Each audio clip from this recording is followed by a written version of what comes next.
Madame, Monsieur, bonsoir. Je suis ravie d'être à vos côtés pour vous faire vivre toutes les informations de ce jeudi 22 août sur Monaco Info. En voici quelques titres. Les meilleurs joueurs et joueuses de tennis du monde se retrouvent pour le dernier grand chelem de l'année. L'US Open a lieu à New York et Hugo Nys, le joueur de la Fédération monégasque de tennis, va y participer. Nous vous emmènerons dans ce journal à son dernier entraînement avant le grand départ outre-Atlantique. L'AS Monaco FC fête cette année ses 100 ans d'existence, l'occasion pour le club de retracer son incroyable histoire dans un livre officiel. Son auteur, Norbert Siri, a dédicacé hier soir son ouvrage au public. Nous l'avons rencontré. Ils sont de partout en principauté et permettent aux belles voitures de se garer sans encombre. Les voituriers des palaces monégasques sont précis, prudents et souriants. Nous sommes allés découvrir ce métier particulier avec une femme aux commandes. Chaque jour inlassablement, il assure la liaison entre les deux rives du port Hercule. Le bateau-bus permet d'échapper aux bouchons et aux nuisances qu'ils entraînent. Une vraie parenthèse pour les usagers. Il a été inauguré le 22 février 2019 avec ses lignes fluides et aériennes. Le One Monte Carlo fête cette année ses 5 ans. Coup de projecteur ce soir sur ce quartier situé à l'épicentre de Monaco. Nous vous en parlions hier, Valentin Vachereau réussissait haut la main son entrée dans l'US Open en passant le premier tour des qualifications. Ce jeudi, les nouvelles sont moins bonnes pour le joueur de la Fédération monégasque de tennis. Il a en effet dû déclarer forfait en plein match lors du second tour de qualification face au joueur anglais Jan Trzański. Lui aussi va participer à l'US Open, mais en double messieurs, il s'agit d'Hugo Nys. Alors qu'il est en pleine tournée nord-américaine, il a fait escale quelques jours en principauté pour peaufiner justement sa préparation. La compétition débutera pour lui ce lundi à New York. Alexandra Pagny et Camille Caloni ont assisté à l'un de ses derniers entraînements au Monte Carlo Country Club. Reportage. Vue imprenable sur la Méditerranée, c'est bien à la maison au Monte Carlo Country Club que l'on retrouve Hugo Nys. Il vient d'enchaîner une série de 3 tournois en Amérique du Nord, après une saison déjà bien remplie. Ça s'est bien passé jusqu'à présent avec des bonnes victoires, quelques défaites un peu difficiles. Mais globalement, c'est une bonne année. Voilà, sur le plan individuel, avec mon coéquipier, on est 9e mondiaux en double, donc à la race. Donc c'est un beau départ. On est dans la course aux Masters. On a fait 2 bons tournois là, sur les 2 premiers Masters 1000 de la saison sur dur. Et l'US Open qui commence dans quelques jours. Voilà, donc, et puis aussi sur le plan collectif, la Coupe Davis, on a gagné notre première rencontre en début d'année au Paraguay. On se prépare pour jouer le Maroc bientôt. Donc voilà, beaucoup de grosses échéances à venir et pour l'instant ça s'est bien passé. Vous l'aurez compris, cette parenthèse monégasque n'est en aucun cas signe de repos. Hugo Nys est là pour se préparer à l'un des tournois du Grand Chelem tant convoité. Ici justement, la particularité avec l'humidité et la chaleur, il fait presque plus chaud que sur les jours les plus chauds à New York pendant l'US Open. Donc en fait c'est une super préparation d'être à la maison, c'est pour ça que j'en profite. L'US, ça a vraiment ses spécificités, il y a toujours beaucoup de bruit, c'est très new-yorkais, voilà, il y a du bruit, on sent quand on joue, on sent l'odeur des hamburgers, les gens sont contents, voilà, c'est vraiment l'ambiance new-yorkaise comme on peut l'imaginer. Les 2 derniers US Open d'ailleurs, on a perdu en quart de finale. Et les ambitions, c'est d'aller encore plus loin. Chaque année, vraiment, on a déjà été en finale d'un Grand Chelem. On a gagné un Masters 1000, donc on veut vraiment jouer les derniers carrés sur ces tournois. Et on a très récemment, au début de la tournée américaine, battu les numéros 1 mondiaux. Donc je pense que tout est possible. Et vraiment, on vise la victoire finale. Moi, mon objectif, c'est de gagner un Grand Chelem. Donc voilà, c'est toujours ça l'objectif pour le prochain. Un bel objectif pour le représentant de la Principauté et son partenaire, le Polonais Jan Zielinski. Alors que le livre des 100 ans de l'AS Monaco est désormais disponible en avant-première, les supporters ont pu rencontrer son auteur. À la suite de cette séance d'échange et de dédicace, Norbert Siri a accepté de répondre à nos questions depuis le village de l'AS Monaco FC. Bonsoir à vous. Bonsoir madame.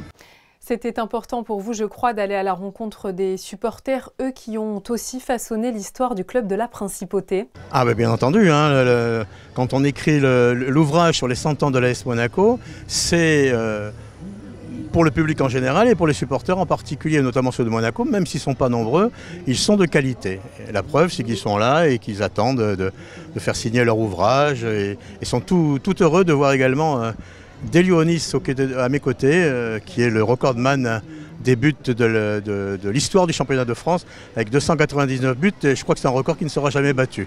L'AS Monaco FC célèbre donc cette année ses 100 ans d'existence. Dans votre ouvrage, vous faites redécouvrir la grande histoire du club, mais aussi les petites anecdotes qui ont finalement aussi construit sa légende. Oui, parce que, écoutez, on a choisi de présenter le livre par thème. Donc vous avez les grandes saisons, vous avez les grandes personnalités, vous avez ce qu'on appelle le Hall of Fame, même si je n'aime pas trop utiliser un terme anglais. Mais pour agrémenter l'histoire du club qui aurait pu paraître un petit peu aride, on a effectivement des anecdotes, des citations qui illustrent très bien le propos. Vous proposez dans ce livre de retrouver justement toutes les personnalités emblématiques qui sont passées à Monaco, entraîneurs, joueurs. Pouvez-vous nous en citer justement quelques-uns, même si je me doute qu'il doit y en avoir beaucoup? Ah, ils sont très nombreux, mais disons, comme président, on a eu quand même 3 grands présidents. On a Antoine Romagnan, Jean-Louis Campora, bien évidemment, avec 28 ans de présidence, et maintenant le président Ribolovlev qui a quand même sauvé le club à une époque où il n'était pas très brillant. Ensuite, comme entraîneur, vous avez évidemment Lucien Leduc, Arsène Wenger, Claude Puel, Didier Deschamps,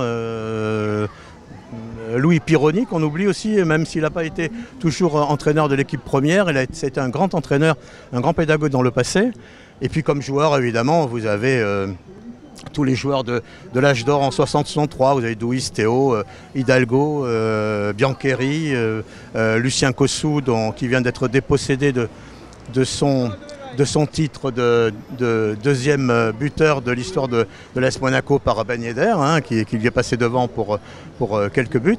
Vous avez ensuite, plus récemment, vous avez Glenn Hoddle, vous avez Thierry Henry, David Trezeguet, tous ces joueurs qui ont en plus ont fait le bonheur de l'équipe de France, notamment en 98 pour le titre de champion du monde.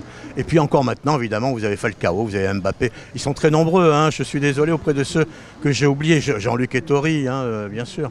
Voilà. Vous avez vous-même une histoire particulière avec le club rouge et blanc, historien mais aussi ancien président du club de supporters. Comment avez-vous justement décidé de construire cet ouvrage avec le soutien, je le rappelle, des éditions Amphora? Écoutez, c'est Julien Crévulier, le directeur de la communication, qui m'a contacté pour écrire le livre. Donc j'ai eu du mal à refuser, vu la relation que j'avais avec le club. Donc moi j'étais très fier d'être choisi, et je l'ai fait avec un grand plaisir. Et on l'a fait aussi en collaboration avec la direction de la communication de l'AS Monaco. Donc c'est comme ça que la présentation par thème a été choisie, c'est comme ça qu'on a choisi certains joueurs et pas d'autres. Je m'excuse notamment en particulier de ne pas avoir pu présenter tout le monde, mais c'est comme ça, il fallait faire un choix. Et puis donc pour moi c'était tout naturel que, supporter de l'AS Monaco depuis ma tendre enfance, ça me paraissait naturel que je présente l'AS Monaco, notamment pour ce centenaire. Comme disait la Palisse, ça n'arrive qu'une seule fois dans l'histoire. En préface, on peut retrouver les mots du prince Albert II, premier supporter du club, mais aussi ceux du président de l'AS Monaco. Ah, mais il faudrait le leur demander, mais bon, le prince Albert, c'est le supporter numéro 1 de l'AS Monaco. Dès qu'il peut, il vient assister au match. Il est évident que sa préface est un éloge au club qu'il adore. Et de même pour le président Ribolovlev, je ne veux pas parler à sa place, mais il est évident que c'est grâce à lui que l'AS Monaco a été racheté d'une période en 2011 où elle n'était pas très brillante, et c'est grâce à lui que l'AS Monaco a été sauvée, récupérée, parce qu'elle était dernière de la Ligue 2 et qu'elle pouvait aller plus bas, et ça aurait peut-être signifié la fin du professionnalisme à l'AS Monaco. Merci Norbert Siri d'avoir été présent sur Monaco Info. Je vous en prie. Norbert Siri nous a parlé au début de cet entretien de la plus grande légende de l'AS Monaco FC. Delio Onis était lui aussi sur le port Hercule pour cette grande séance de dédicace. L'attaquant argentin, meilleur buteur de l'histoire du club, se remémore quelques-unes de ses plus belles pages de l'histoire de sa carrière en principauté.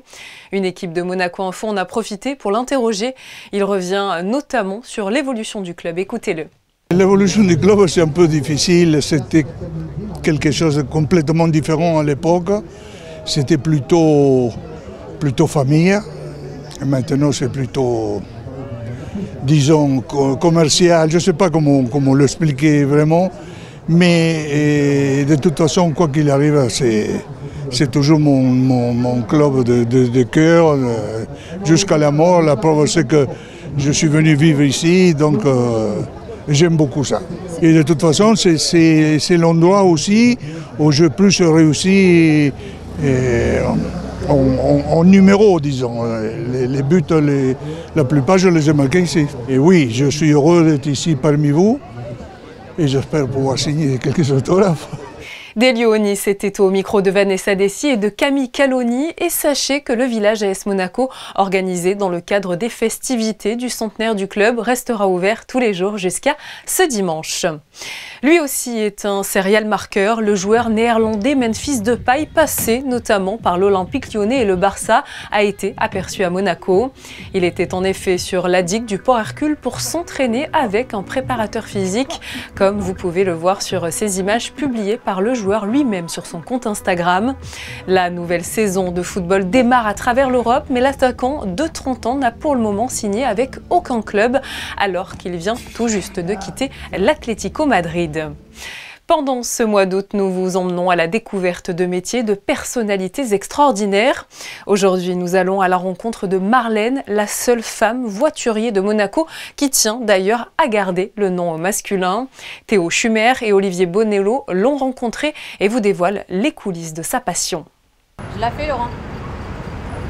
Elle ne porte pas la traditionnelle casquette de voiturier, mais une marinière. Pourtant, des casquettes, elle en a plusieurs. Voici Marlène. Je suis voiturier, bagagiste, chasseur, qui consiste à soulager tous les services. Et nous allons la suivre dans son métier passion qui commence toujours avec les clients. Nous enregistrons les voitures à l'aide d'un ticket. Donc quand le client arrive, nous lui donnons ce ticket-là. Après avoir récupéré les clés du client, direction le parking, c'est là que cette reluisante Lamborghini Urus rejoindra les autres modèles d'exception qui peuplent le sous-sol de l'hôtel. Un travail rigoureux car chaque modèle a ses particularités qu'il faut connaître à chaque fois que l'on passe aux commandes. Et ça, Marlène en a bien conscience. Alors celle-ci, comme vous pouvez le voir, on a l'impression un petit peu d'être dans un cockpit d'avion. Parce que vous voyez, vous avez le petit clapet à relever pour démarrer le véhicule.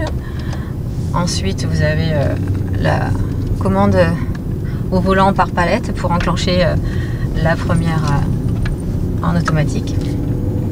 Et après, voilà, on est parti. Donc là, on va directement dans le parking, hein, c'est ça? Alors oui, là, on va aller dans le parking. Vous allez pouvoir voir qu'il y a des places des fois qui sont un petit peu plus anguleuses que d'autres. Parce que ça dépend de certains clients qui préfèrent que la voiture soit au parking plutôt qu'à l'extérieur. C'est une voiture assez prestigieuse, donc on se doit de faire le maximum d'attention pour pouvoir les choyer, les protéger correctement. Suivant la disponibilité des places, on arrive, c'est un petit peu la chasse au trésor pour trouver la place qui va convenir à notre voiture. Il y a combien de places ici dans ce parking? Alors il y a à peu près entre 120 et 140 places voilà, pour à peu près 400 chambres, ce qui est assez sportif par moment pour trouver la place idéale. Puis je vois que vous avez aussi des vieux modèles parfois dans le garage, comme on voit ici. C'est pas que vous voyez, on a toutes sortes de véhicules. Donc ancien modèle Porsche, nous avons véhicules électriques.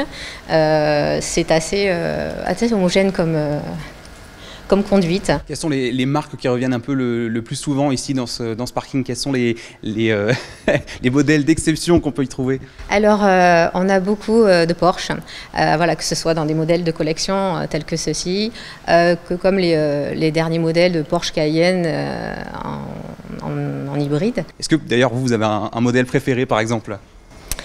Alors, j'ai eu l'occasion de pouvoir conduire la Mustang Shelby GT500 avec un moteur V8 de 1967 et j'avoue que c'était un grand privilège de pouvoir conduire ce modèle qui reste mon modèle préféré. Oui. Dernière étape, déposer les clés du client en lieu sûr, dans ce petit local où toutes les autres sont entreposées, une véritable organisation. Donc là, vous avez le tableau avec numéro des chambres et les clés qui correspondent avec le nom et la chambre du client. Vous voyez par exemple celle-ci, Dombe, voilà, chambre 415. Il y a la plaque de la voiture, la marque, le nom du client et on l'accroche et on l'enregistre sur un cahier. Comme ça, on ne peut pas perdre les clés. Rendre le véhicule à la bonne personne. Quand le client arrive, il nous donne le ticket avec son numéro de chambre et son nom. Cela fait 9 ans que Marlène est voiturier pour le Méridien. Elle exerçait autrefois un tout autre métier dans le même hôtel, celui de sommelier, mais sa vraie passion, c'était bien les voitures. Et coup de chance, une opportunité s'est offerte à elle. Au début, c'était pas facile, parce que bon, c'est un métier quand même assez masculin, faut pas le cacher. Mais voilà, avec beaucoup de persévérance, et on y arrive. Donc voilà, si ça peut donner à d'autres femmes qui ont cette passion, et bien voilà, il faut s'accrocher. Et puis voilà, je suis la preuve vivante, donc je serai très heureuse qu'il y en ait d'autres. Au volant de ces modèles d'exception ou derrière son comptoir, armé de son sourire à toute épreuve, Marlène espère encore continuer longtemps à rouler pour ses clients. Passons de la terre ferme à la navigation avec le bateau-bus du port Hercule. Il permet aux résidents et aux visiteurs de se rendre d'une rive à l'autre de 8h à 20h tout en profitant de l'air marin. Les plus chanceux peuvent parfois même croiser des dauphins ou des poissons venus se perdre dans la marina. Sarah Inkari et Camille Caloni sont montés à bord de l'embarcation électrique solaire. À première vue, il s'agit d'un arrêt de bus tout à fait banal. Mais ces voyageurs postés sur le quai Antoine Ier ne vont pas emprunter un simple autobus pour rejoindre le quai des États-Unis, mais bien cette petite navette rouge dans laquelle la climatisation est naturelle et le paysage a coupé le souffle. J'étais de ce côté-là et je travaille de l'autre côté, donc c'est pratique de prendre le bateau-bus dans ce cas-là. C'est original. Je pense que pas tout le monde peut rentrer au boulot en prenant un bateau comme taxi. Grâce à ce bateau-bus électrique en service depuis 17 ans, environ 70 000 personnes traversent le port de Monaco chaque année, évitant ainsi le trafic ou un détour à pied de plus d'1 kilomètre. Parmi elles, de nombreux touristes ravis de pouvoir gagner rapidement ensuite le casino d'un côté et le rocher de l'autre via les ascenseurs à proximité. Oh, it's very easy, especially for the children. So we just walk around, but then to go back, it's very helpful that we can take the taxi boat. On a vu qu'il y avait cette possibilité-là, donc on s'est dit bah tiens, c'est vraiment un super moyen de découvrir un peu la ville vue d'ici, quoi, de la baie. Résultat, à l'arrivée, de grands sourires. Bah alors, c'était vraiment très bien, je recommande vivement, hein. C'est une belle découverte. The boat ride was amazing. I loved it. I mean, of course, you can go a little bit, by foot, but in this time of the day where it's so hot, beautiful. Love it. Cette traversée est opérée par Monaco Riviera Navigation pour le compte de la compagnie des autobus de Monaco. Ainsi sont proposés les mêmes services et avantages que dans les bus monégasques. Tous les utilisateurs des bus de Monaco viennent, qu'ils aient des cartes retraitées, qu'ils aient des cartes d'étudiants. Celui qui veut acheter le ticket, c'est toujours pareil, comme dans le bus, où en espèces vous achetez le ticket actuellement à 2 €, où vous utilisez la carte bancaire. Et carte bancaire, je pense qu'on doit être autour de 1,50 € actuellement. Pour les enfants de moins de 5 ans, le service est gratuit. La petite leçon de navigation aussi. Cet été 2024, le Grimaldi Forum a dévoilé l'exposition événement Turner, le sublime héritage.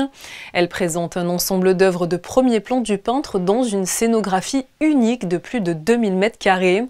Ce rendez-vous culturel est une vraie invitation au voyage dans les paysages de l'artiste. Une invitation à laquelle les visiteurs ont largement répondu présent avec plus de 50 000 entrées comptabilisées cet été.